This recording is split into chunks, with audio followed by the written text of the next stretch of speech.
અને હવે વાત કરવી છે અમદાવાદની વાડીલાલ સારાભાઈ હોસ્પિટલ એટલે કે વીએસ હોસ્પિટલમાં થયેલા સૌથી મોટા કૌભાંડની રિસર્ચના નામે અહીંયા લાખો રૂપિયાનું કૌભાંડ થયું છે અને મોટી ચર્ચા જાગી છે. આયુષી મારી સાથે છે. આયુષી, વીએસ હોસ્પિટલનું નામ પડે ત્યાં સરદાર સાહેબ યાદ આવે, કારણ કે જે પહેલો તિરંગો આપણો બન્યો હતો એ અહીંયા આખા ભારત વર્ષમાં જ્યાં સૌથી પહેલા લગાવ્યો એ આ વીએસ હોસ્પિટલનું પ્રાંગણ, અને સરદાર સાહેબની સૂચનાથી આ હોસ્પિટલ બની. સર્વજન સુખાય સર્વજન હિતાયની આ ભાવના, પણ અત્યારે સરદાર સાહેબ સપનું તો રોડાયું જ છે.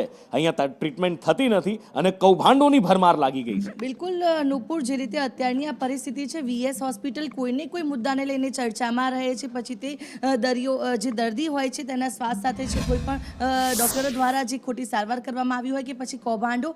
વધુ એક કૌભાંડ જે છે સામે આવ્યું છે. કોંગ્રેસના કોર્પોરેટર દ્વારા જે જનરલ મિટિંગની અંદર એવો આક્ષેપ કરવામાં આવ્યો હતો કે ક્લિનિકલ રિસર્ચના નામે અહીંયા ડૉક્ટરો દ્વારા જે ખોટા રૂપિયા પડાવવામાં આવી રહ્યા છે, લાખો કરોડો રૂપિયાની લેતી દેતી અહીંયા કરવામાં આવી રહી છે. જે મુદ્દે ફાર્મા કંપનીઓ જે છે તેની પાસેથી પૈસા પણ પડાવવામાં આવી રહ્યા છે. આખી કૌભાંડને લઈને તપાસની કમિટી બેઠી અને ભાજપના સત્તાધીશોએ આખી કમિટીની રચના કરવા માટે પણ જણાવ્યું.